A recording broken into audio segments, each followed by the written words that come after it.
berkomunikasi dengan sebutlah literasi, narasi, definisi, diskursus sebagai modal simbolik saya pergaulan urban isi ISBI, IKJ maupun kampus-kampus di luar negeri. Sebaliknya, pengalaman lapangan saya, definisi itu untuk kerawitan saya bisa bikin 9, bikin 100, bikin 200. Bisa saya pakai secara definitif bulan ini, bulan besok bisa saya buang.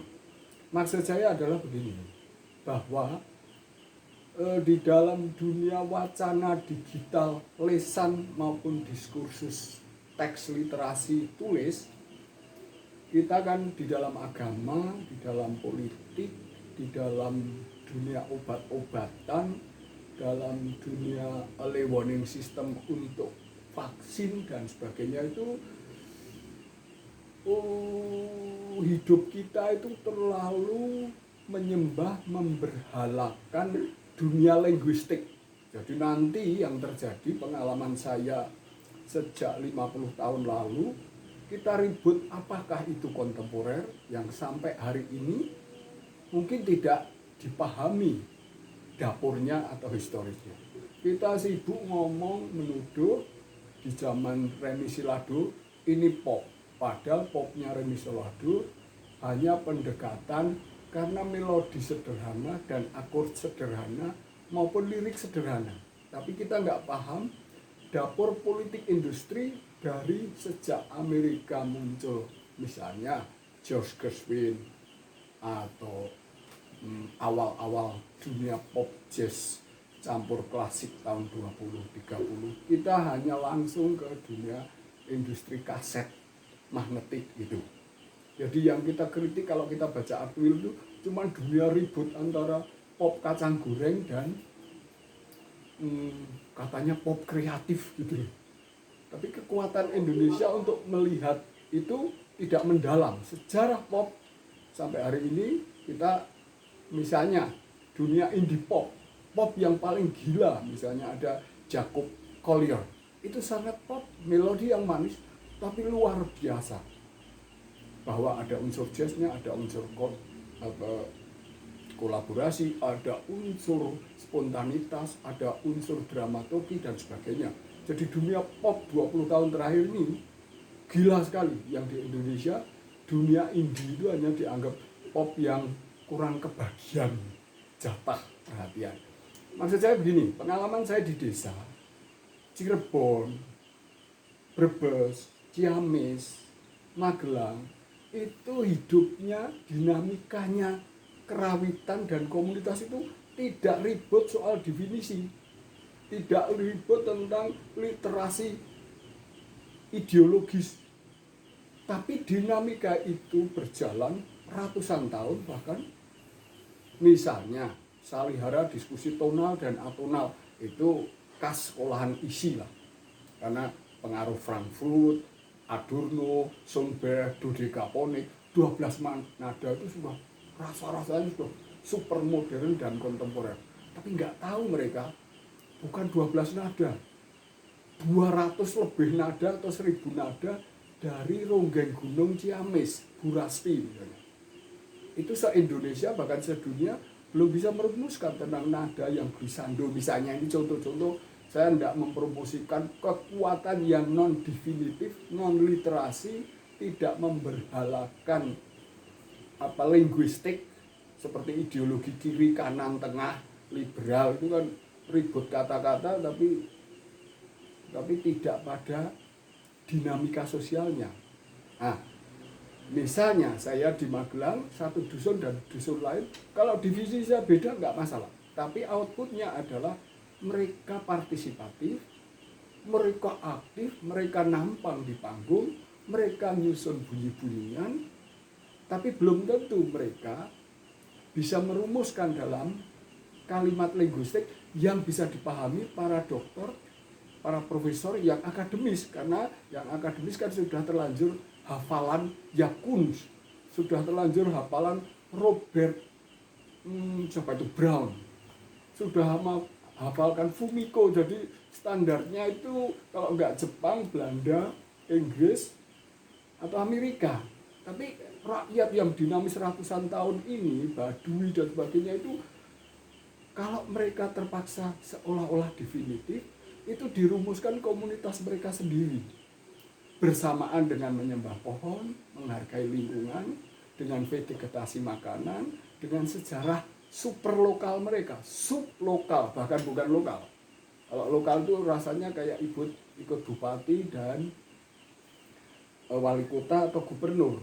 Nah, sementara sejarah etnografi budaya kita itu di luar omong-omongan definisi sejak 45 sampai tahun ini mohon maaf saya sulit berkomunikasi menggunakan bahasa-bahasa kampus yang usianya masih muda. Kampus kita itu kan tadi itu Kongres Budaya Edi Setiawati, atau turun lagi tahun 48 di Magelang. Artinya untuk berbahasa Indonesia yang tepat mendefinisikan kerawitan atau etnik group atau musik tradisi, saya kira jangan sampai ini ada dominasi miliknya Sutanto, Johan Salim, Indus Wanda, Sardono, Oto Sidarta. Jadi saya punya harapan untuk ahli-ahli literasi peneliti, literasi kongres, literasi visi misi itu agak sedikit mau kompromi dengan dinamika sosial itu yang mereka ratusan tahun. Saya kira sampai hari ini, saya kira dari Ciamis, teman Gegesik Kulon, teman Madura, teman Toraja itu nggak paham banget lah kalau baca Kompas, Tempo, ngomong dengan saya. Nah, pengalaman saya di dalam tingkat definisi tadi secara literasi itu saya agak membebaskan. Efeknya apa? Efeknya adalah partisipasi. Nah, partisipasi itu nggak kesepian, sambil bertani, sambil pentas, sambil kalau perlu miskin tapi urunan duit dan sebagainya. Jadi ketergantungan pada anggaran pusat, literasi pusat, tergantung pada omongan pembina yang tamatan isi, itu tidak terlalu membebani, tidak terlalu menakutkan. Apa itu atonal, apa itu garda depan, apa itu pop indie, itu menakutkan. Wah, apa itu internasional.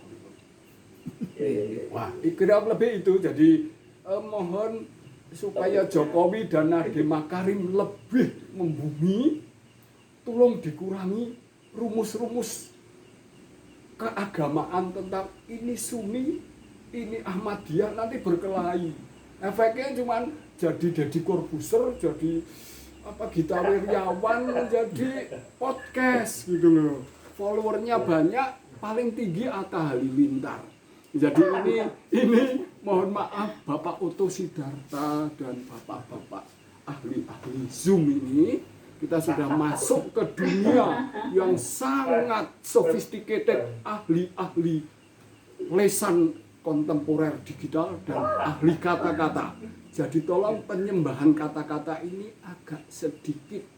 Saya punya harapan Jokowi terakhir ini, Prabowo, AHY, semuanya partai itu harus dididik. Jangan terlalu kebudayaan kita dipolitisir oleh kedangkalan politik yang hanya umur 2 minggu merah, kuning, hijau ini. Jadi tolong gitu. Musisi pop itu internasionalnya itu jangan tergantung pada Amerika. Enggak perlu internasional. Perlu multi etnis.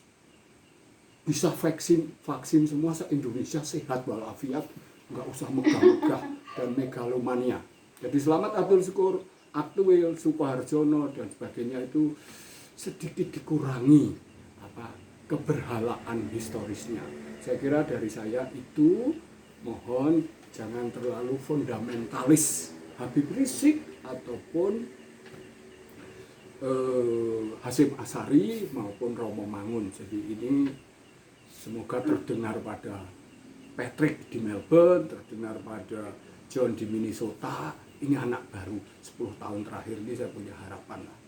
Kerawitannya gila dengan elektroakustik, dengan pop yang gila seperti Yakub. Wah, Idam Rasidi sudah terlambat, sudah terlalu tua, sudah jazz jari. Itu banyak itu anak Bandung SMP aja juga. Saya kira itu. Wassalamualaikum warahmatullahi wabarakatuh. Waalaikumsalam.